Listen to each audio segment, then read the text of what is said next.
open source distributions are using for managing their own infrastructure. You're probably right in this talk.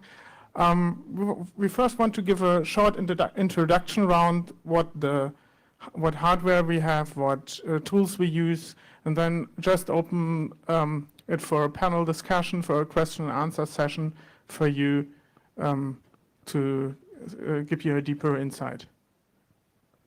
I think the first slides are from Magaya, so just pass the... Okay, so yeah, so I have 5 slides to present our infrastructure. So can you? So first, we are self-hosting. We have around 10 servers. From server, I also count ARM board and a small virtual machine. So it's not a lot, and we are self-hosting almost since 4 days. We are using lots of Puppet to configure everything. I will explain this in the next session. Next, we are using LDAP, like I think everybody, and most standard software, so there is nothing specific to present. So I will let someone else speak. I do not know who is next. A volunteer? I can speak for you if you want, but... Okay, Debian. So, Martin.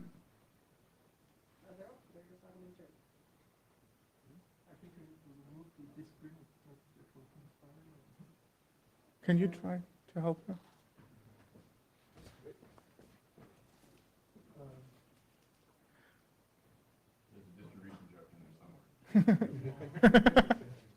No, the first slide. Yeah. Well, my name is Martin Silvehellas. I'm from the Debian sysadmin team. All in all, we are currently 6 Debian system administrators. Faiden is from the system administration team here. The rest is not here. We have Luca from Canada, Peter from Austria, Stephen from UK, and Tolev from Sweden. Norway. And next one. Next slide. No?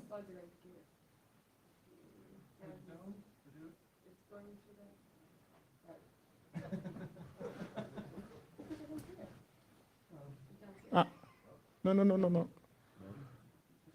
Well, what we provide is infrastructure for the different teams within Debian, which is website, CD building, wiki.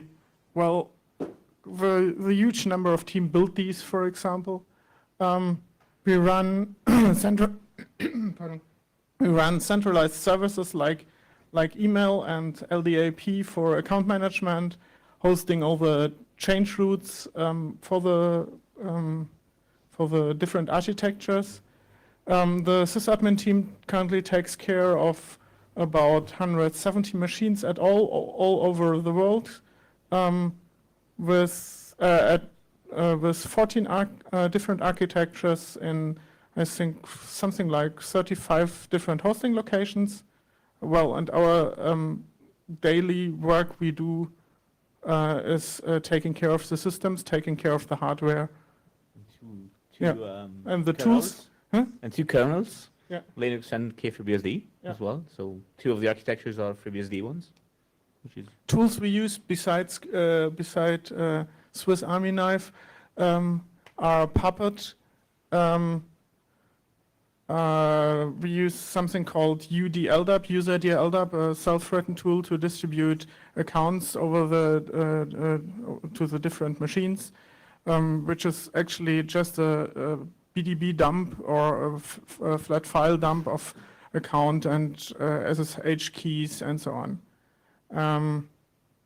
We use Git as version control system and Puppet to have all the configuration synced around. Nagios for monitoring and Munin and a whole lot of other software to monitor the infrastructure and. Yeah. Next. One, yeah. Yeah. Center? You can have the slides. I tried that with the next slide. I'm from Centis. We have like around 100 servers we care for, and most of those are standing in different data centers. So it's 100 servers, 98 data centers. Because those are all sponsored machines by people who run CentOS on their hardware, so mostly hosters. Most of the machines are in the US and in Europe. We have no machines in Africa. I don't think there's one machine. Oh, there might be one machine in Australia, a few in Asia. Most of those you can find in the mirror.centos.org system, so which is our internal mirroring system for feeding the other mirrors, the official mirrors. Then we have a few things like, well, build machines and QA testing machines, a mail server, web server. Most of those are CentOS 5. There are still a few CentOS 4 systems around. Well, we still have until the end of the month to do something against that. Tools we use Puppet for our configuration management, which also does our account management because we're only 4 people in there, so we just push SSH keys around. And we're using Zabbix for monitoring. Yeah, and that's about the tools we use. Next. Hello, my name is Dave Walker. I'm from the Ubuntu server infrastructure team. Incidentally, that doesn't mean I'm one of the sysadmins. I'm one of the platform developers. So perhaps I'm not the best person to be seating here because I'm I'm a little bit out of my depth here. But I know that we have a lot of machines, and we don't maintain all of our own mirrors. There are some mirrors also maintained by other organizations. Many of our machines are managed by Puppet as well. That was a big transition that went in a while ago. And we do centralized user management using LDAP as well. We also have one of the big efforts we've got is also mirrors in Amazon's cloud, which are maintained by Canonical, and that is enabled for people to have a good experience within the actual cloud as well, because people were noticing significant latency. Yeah, I think that's all I can really say about that. Okay, thank you.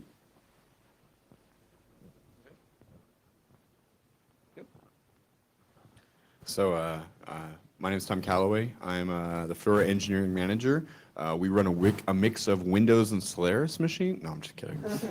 It just seems kind of redundant to be repeating the same things that everybody else repeats. But yeah, we have hundreds of machines. They all run various flavors of Red Hat Enterprise Linux, just because we need more updates than we can provide ourselves. We also we have our account system. We have all the normal services that you would expect. We use Puppet to push those out. We don't use LDAP, which makes us special, I guess. I don't know.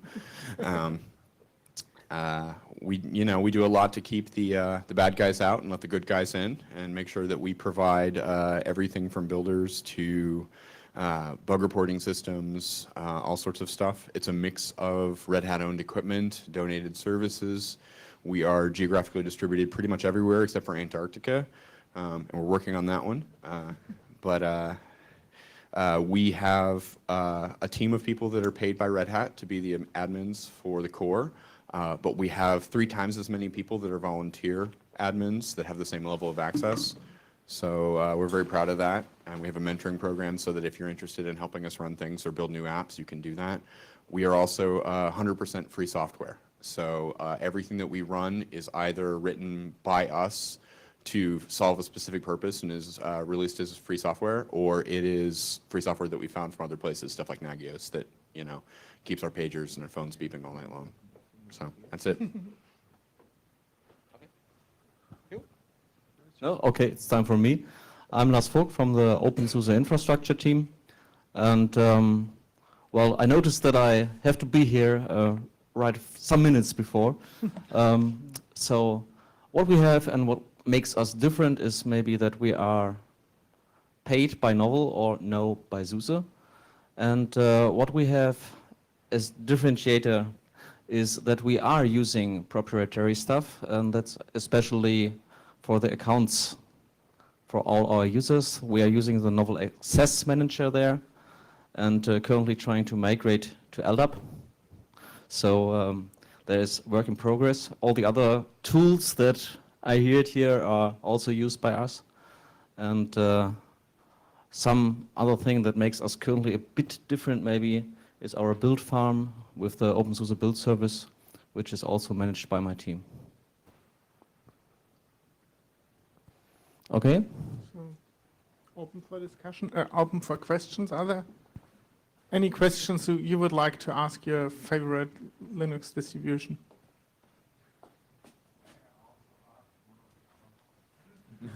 Sure.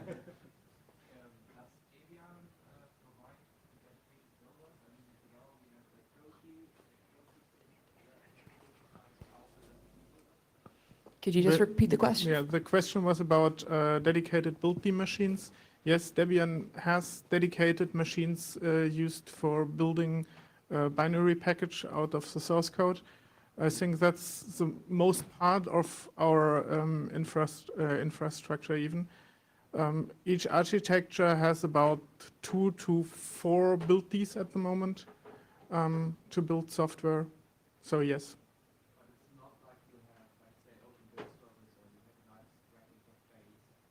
Aurel, do you want to? Can you comment on that? You're probably a bit nearer to the build these stuff. Yep.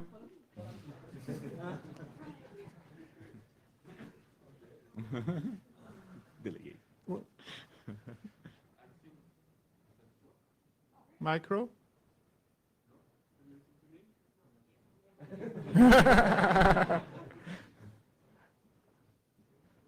Hold.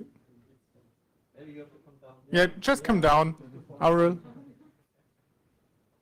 Okay, the question. Yeah.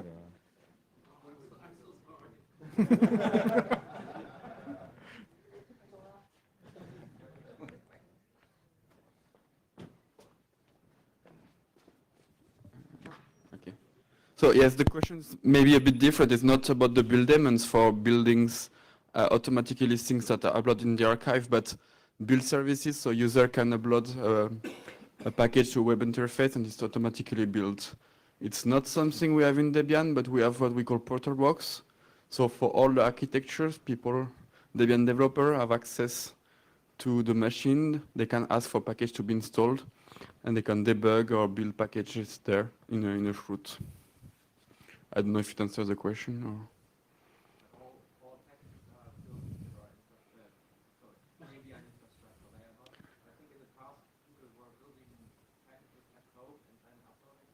yeah, well, you build the package you want to upload, you build it at home for one architectures. It's arrived in the archive, and then the build daemons built for the other architectures.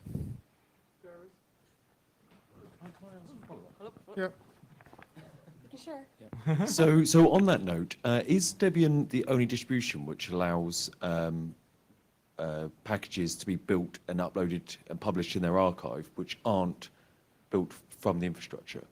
I think currently yes, but FTP masters are going to change that. All binary packages are built on Debian system administrated build daemons. This is going to change. I don't know exactly when, but there is a planning for that. Is there any other distro which allows that? You can't be heard. Hold on.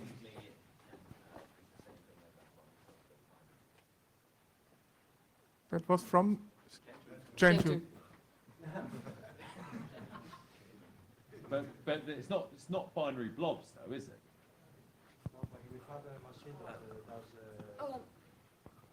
Try it again. We have a machine that does continuous building of packages in various configure flags, configure switches, so we can test various configurations of the flags.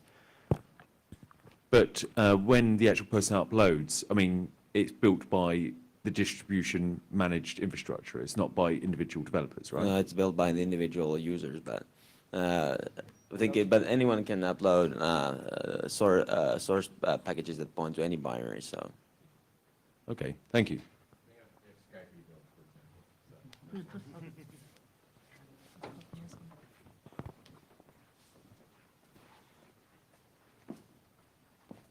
Any other questions from the floor? Okay. Excuse me.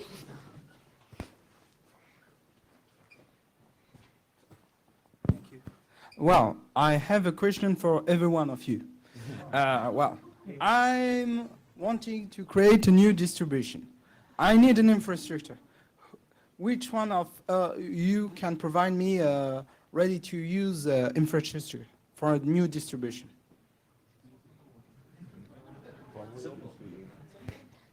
Let's start this and work that way. So I hear Canonical is more than willing to do that for you.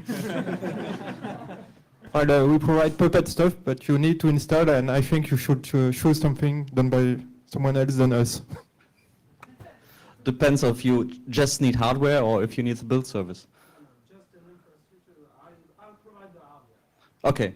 Okay. So it's, I guess, the same for all distributions. Somewhere you can find the SVN or Git code where all the Puppet stuff is stored and then deploy it. And hopefully you find the right distribution. Well, my answer will be a little bit different because everybody uses almost the same tools. You have heard about LDAP, Puppet. Sometimes it differs, but usually it does all the same tools. But the question you have to answer first is, which are your goals? Which are the problems you want to solve within your infrastructure if you want to solve something? And if it's not solved yet, if it's not done yet, we are at an open source conference. So build it, do it yourself, release it free. What he said. Hello. First of all, I would say you're crazy. Why? I mean, honestly, you must be so crazy to consider. I mean, I don't think people appreciate how much effort has to go in by every distribution just to try and get to the state they are. And, you know, without substantial sort of manpower, just the actual testing alone of let alone the actual infrastructure. But to actually answer what you actually asked rather than just insulting you, I should probably say that something Ubuntu has developed mainly around our bug tracking and specification, and our whole sort of project management suite is called Launchpad. And one of the functionalities that offers is we open our buildies to other people to use. And they're a thing called per package archives. So you can upload source packages for any Ubuntu supported release, and we build it and we publish it. It's not promising to be on a fast pipe, you might want to be mirroring from there, which is something, there was a distribution I created based on Ubuntu called Mythbuntu. I was involved with many others. But what we did for our users to be able to get them faster archives, so it's based on Ubuntu, we actually mirrored from the published archives that Launchpad provides. And our users were happy with that. We just had that on a either rsync or apt mirror or something, I can't remember now. But that worked quite well. So yes, we can assist with people doing that. Well, the thing you should be aware of that the system administration, if you do it for a free project, is quite a lot of stuff to do currently. I think every one of the system administration team spends 1 to 2 hours a day doing the system administration for the 170 servers, something like this. So it's a lot of time to spend. Any more questions?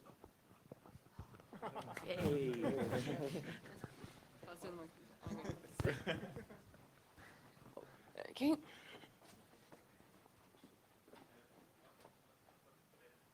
Hold on, we're just over here first. I have the microphone. There you go. Oh, hi. Sorry. I have a question.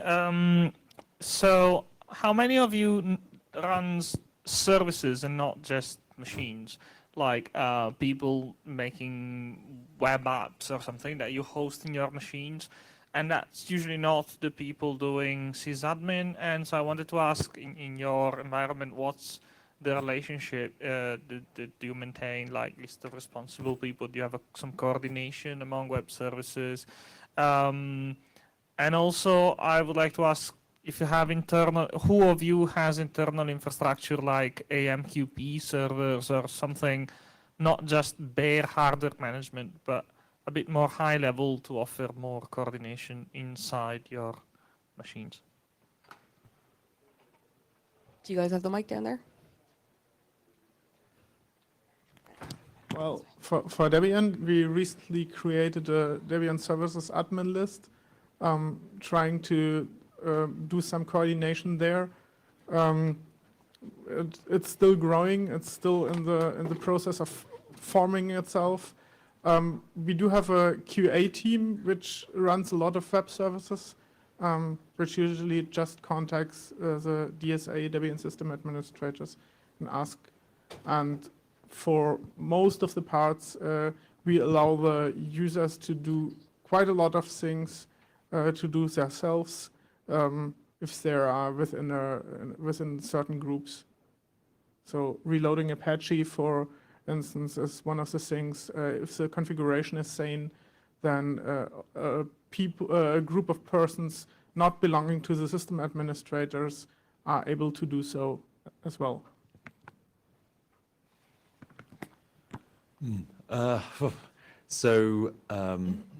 Regarding services we provide for the Ubuntu community, we provide some hosting for some of our community, our geographic separated communities, for their websites, and we also there are a number of services we also provide to Ubuntu members, people who've shown a sustained and significant contribution towards Ubuntu, also allowed to have a ubuntu.com email address, and that's something which is managed as well. And that's a redirection or an alias. So that's a public service. But I mean, there's also a fine line between what is the Canonical, being that the company puts a lot of input into Ubuntu. They have a lot of significant infrastructure, which also overlaps with the Ubuntu project's infrastructure as well. And so there's kind of difficult to sort of draw a line between some of the services which are provided, because there's some which are provided for the business side of Canonical, for such as internal telephony and things like that. I mean, that's in the same data center and things. So we also test some of our own software, such as we have an internal OpenStack, which we called Canonastack, which allows people to be able to spin up their own instances and be able to have an internal cloud, which is a hybrid public-private. So, I mean, we have some sort of split infrastructure. We don't have that many services run by other people, but there are a few instances like the French forums. They are not run by, they run on a machine of ours, but they're not run by ourselves. Or one of the QA people who's not in the sysadmin team, he's running a Jenkins instance for continuous integration. And there are a few other things like that. So if you want to do something for the project and you say, well, I need hardware for that, I need hardware for doing so, for helping you. And if we know you from at least IRC or at best personally, you normally are able to get a VM from us to do that. Can I just add one more thing there? The actual Ubuntu forums used to be purely community hosted, which weren't involved with the Canonical. And there was an incident a few years ago where the forums got hacked, because these PHP forums, they're a time bomb, and it actually did Ubuntu a lot of damage, because it said, hey, Ubuntu's been hacked. Ubuntu must be insecure, and it actually did Ubuntu a lot of damage. So the actual sysadmin teams, they had to get more involved with the actual management of the forums, purely because of the damage it could cause. Yep. Okay. Okay, what we are doing is more or less like providing an infrastructure. If people come to us and ask if they, for example, can place their SVN server for KDE or so in our server rooms, it's sometimes a bit of a discussion if it's okay or not, but most of the time our CTOs are agreed. And what we provide for the OpenSUSE infrastructure is also the same. It depends what people need. If they say, okay, I'm a crazy web developer and I need everything to develop my web applications, they get a virtual machine from us and get everything that they need on this machine. And if they say, okay, I'm a crazy web developer, but I don't even know anything about system administration, we share. So we have the login for doing all the updates and all the configuration stuff, and they get the same login for all their web apps and setting up and so on.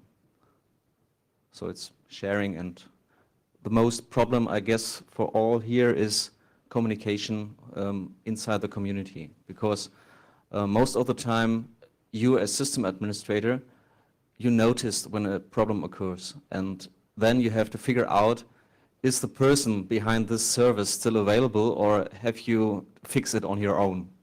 And this is what we are running into, not much often, but sometimes you run into this issue, and then it depends on the system administrator. Is he willing enough to fix the service, and afterwards, when the original maintainer comes back, gives it back to him and say, okay, I did this changes and everything is back, or more or less in a stable state now, or if he said, okay, I can't fix it, just disable it. So far for us, there is almost no delegation. We are trying to do something because there is only 24 hours per day, and we have better things like idling on IRC or discussing than doing sysadmin. But so far, we are still doing a lot of sysadmin in the team, and there is no external services that are handled by someone else, or it's not part of the official infrastructure. For example, there is a French forum, which is done by someone who is not in the team and which is clearly separate. So in Fedora, we actually do a lot of this. We have a lot of ongoing web application development that's happening at all times, and we coordinate that with our system administration team so that there is a clean handoff in a relationship that says that, you know, you were responsible for the content, we are responsible for keeping it running, and that if it happens to break in the short term, well, we're going to try and fix it, and if you can't be found, then we're going to fix it without you, and if you can be found, then we'll come up with a better long-term fix. We host all kinds of services. We do accept services from random people that come along, but they have to go through a vetting process. It's not just, here's a big chunk of server, go to town. We also work closely to coordinate the services with each other because we don't need 5 different databases if we can have the databases, you know, make sense and be collaborative and work together and integrated well. And we don't always pull it off, but we certainly try. We also are in the early stages of doing exactly what you talked about, which is basically AMQP enabling all of our infrastructure services so that they can all send messages across the centralized bus to be able to tell each other what they're doing, and hopefully have a standardized way for people to hook into our infrastructure and be completely separate so that they can be listening for messages from the build server, for example, and take actions as a result, because we do have because of legal concerns, we do have third-party repositories that contain software that we can't ship, and it would be nice for them to know when we broke dependencies that they care about. So that's the main reason, one of the main reasons we're building that infrastructure up. Okay, and back over to this gentleman. I just needed to say for OpenSUSE that we have for some parts of our infrastructure, like the build system appliances, prepared as we run them on our own. So the build service and all the workers you can install on your hardware. So it works then in the same way. If you are willing to deploy them, to spend the hardware, you get all the build power, you get the infrastructure for submitting sources from one project to the other one, so you have some kind of distribution development infrastructure. It's not everything for your new distribution, but quite a lot. Okay, who else had their hands up? Yeah, there we go. So I have a quick question for the open build service, OpenSUSE people. Would I be allowed to do a rebuild of SLES just like CentOS on open build server? Or do you think that somebody would have a problem with that? In short, it's called Evergreen as far as I know, but Adrian knows more about it. Okay.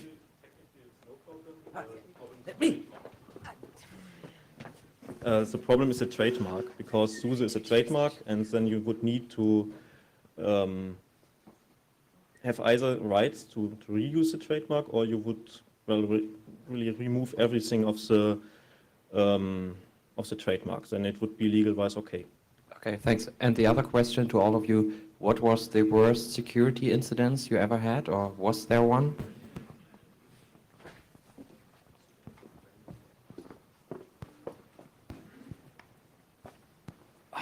I'm sorry, what was the question? What was the worst security incident that you've ever experienced? The most security incident? Worst. When someone defaces some of the novel websites. But that doesn't affect OpenSUSE at the moment, so I can't remember any real problematic incident that we had inside OpenSUSE. I'm sorry. For Debian, at least for the time I'm Debian system administrator, I am not aware that we had any real security problems. We had a misconfiguration problem recently on one of the servers, but that server is not directly run by the Debian system administration team. Only accounts had been handed out through the usual account database system. The persons running those servers were not, or the machines, the machine that happened was not exactly a Debian.org machine. But we've had in the past, well, like one years ago. One of the things which happened before I became sysadmin was the break-in into master.debian.org, which is, I think, 8 years ago. Does that match? Something like that. And quite a lot of work the Debian sysadmins had to do was when we had an OpenSSL library not being as random as it should be, which caused a lot of work for the sysadmins, but actually no incident did happen based on that. Was that OpenSSL or SSH? Both. I can't think of any significant ones. I mean, there's been a few sort of minor experiences. There was one web app I was doing, which was sort of a demo experience in because we were using federated OpenID. People were creating multiple accounts to try and get more free services, and you're playing cat and mouse to try and spot the same individual and trying to react to him. But other than the OpenSSH, there was that. That wasn't such a major issue. We had a local root exploit which you could fit into a tweet, which was quite good. But I don't think we've had anything significantly upsetting. I might be wrong. Yeah, we had a misconfiguration issue once on our web server, so people used that to share documents. No porn, nothing like that, but just shared documents in there and put some ads on there. But there was no malware within there, so we just fixed the access on those directories, and I think that's the worst one we had. And to find all the stuff which was in there and to get it out of Google again, that was the largest problem, because we had those advertisements with the centers.org in front of that. It's not too good. Well, just to complete what Ralph just said, the fact that we are just a very small set of people, we don't export a lot of things to the outside. That's what other people are usually say that it's a bad idea, by the way. But we are just less than 10 people to manage the whole thing, and the infrastructure team itself, it's something like 5 people, I guess, actually. But everything is managed by Puppet, and so normally we don't touch the machine at all. We try to not touch the machine at all. But the people writing the Puppet manifest are not the one doing the monitoring at the end, because it's too easy to ask someone to write something and to check the quality of his code. So we try to keep things separate, so people doing some sysadmin will not be the same doing the monitoring stuff, even if I'm in the same team. So that, you know, it's like QA. I'm also doing quite a lot of QA for CentOS, and sometimes you need really to ask people to do some crazy ideas. The more stupid user, the better it would find a corner case. So try to split all those things out and separate the roles, like people writing security fix, security configuration, and try with someone else to just break it. That's a better way to find security issue. I think we are too young to have a security incident, or at least maybe there is a big one and we didn't see. So the only thing I can think of is when an admin forgot to clean the firewall and locked out everybody of the server, but it was me.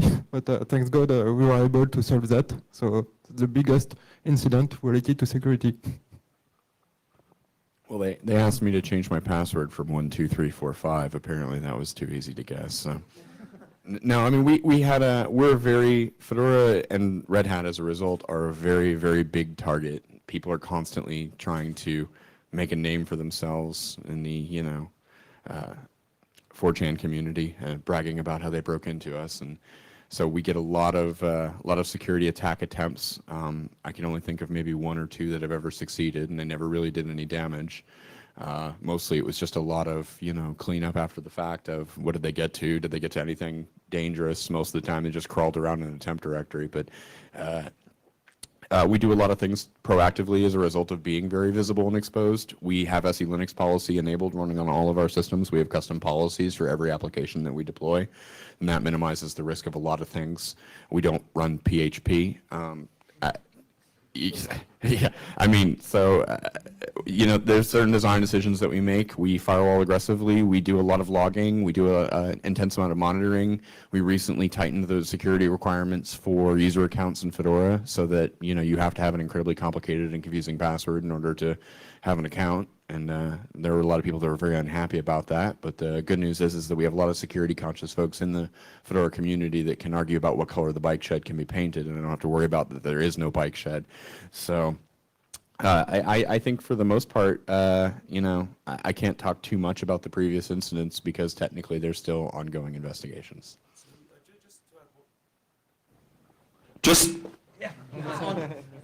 Just to add one more thing to that, you guys went over to two-factor authentication for SSH, didn't you, using the YubiKeys? That's correct. Can you just talk about how that's working out with people? Is there problems, or everyone's happy with that? People are actually really thrilled with the YubiKey arrangement. It's worked really well for us. We've been handing them out to all of our admins so that they have them. The core important admins at the top of the tier have been using them for about 2 years now, and it has worked really reliably. It has basically allowed us to shut off access except via YubiKey to all of our core infrastructure services, so that that's the only way in or out, and so that we know for sure there's this list of 10 or 15 or 20 people that have YubiKeys that are tracked, that's the only way they're able to get in is with two-factor auth to that. And certainly there's systems where we don't require two-factor auth to get in, but for anything that is deemed critical, we've locked that down, and we haven't had any concerns at all since we went to that approach. But I mean, how do you handle, because geeks tend to lose things, right? Well, again, so there's a YubiKey server infrastructure that basically works the same way you would exactly think it would be. So if somebody does lose a YubiKey, they go, hey, I lost my keys. I lost the YubiKey. And we go, okay, we just invalidate that key and we create a new one. Yeah, sorry, I'm talking about the speed that you can get them a new one. Does that mean they can't work until a new one arrives through the post? Basically. But again, they're the size of a postage stamp. So it really doesn't cost us anything to give them out. We have a large bag of them, and they give them to me, and they go around all the conferences and make sure that everybody who needs a YubiKey has one, and just tell us who you gave them to. So it's not a big concern from our perspective. For Debian, we also do some sort of integrity checking on the file system. Look for files that changed. Look for C times that changed on files, and have a central database on that. Using Samhain and tracking down which files changed and try to find out who changed that file, or at least up to now we always found the according sysadmin who did the changes. Okay, so we have about 15 minutes left. We want to get more questions in. We have to speed it up a little bit. Anybody else got questions? No? Really? Okay. Well, a question to the audience and also to all the admins here. How do you work with the community? How do you inform community about downtimes, about service outages, and so on? We have an infrastructure announce mailing list for that. So everybody has to subscribe to this list, or is it public? Or? The persons who care should subscribe to that list, yes.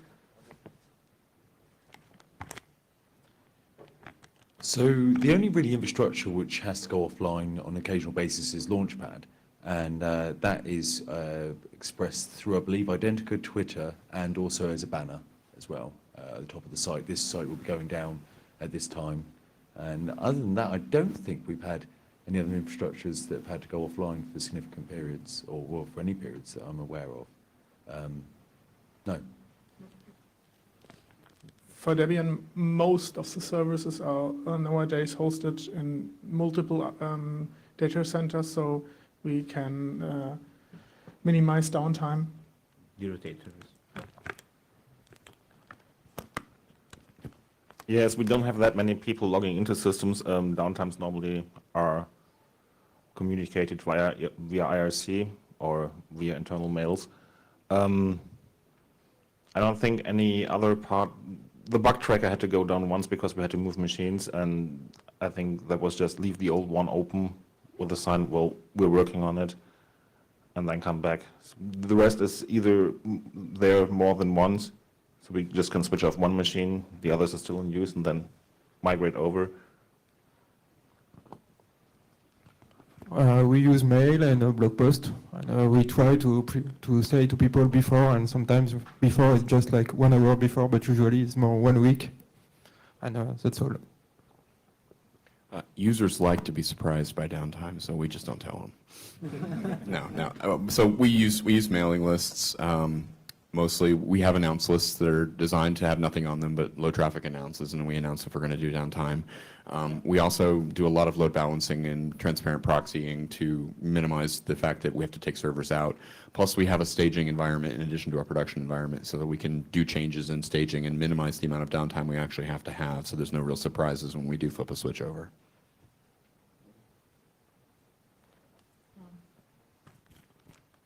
But I would be interested in what are you using for graphing trends of the machines? We are currently using Munin, but something like 170 machines with 30 different trend graphs doesn't scale very much with RRD.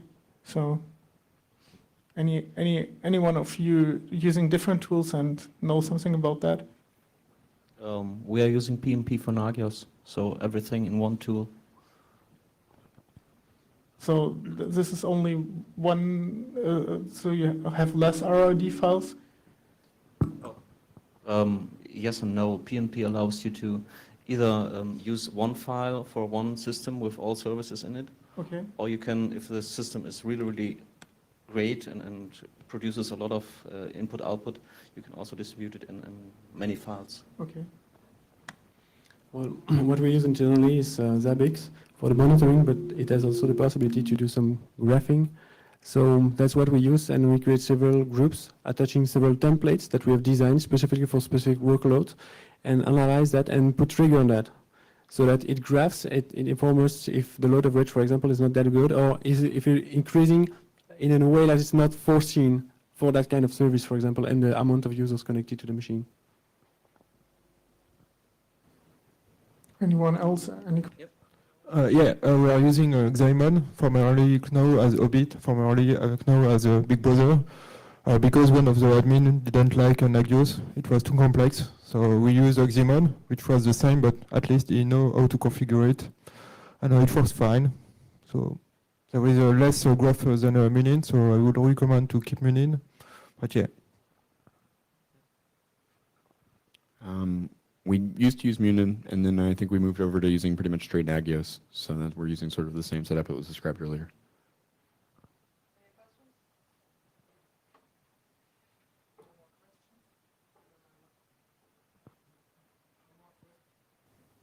No more questions.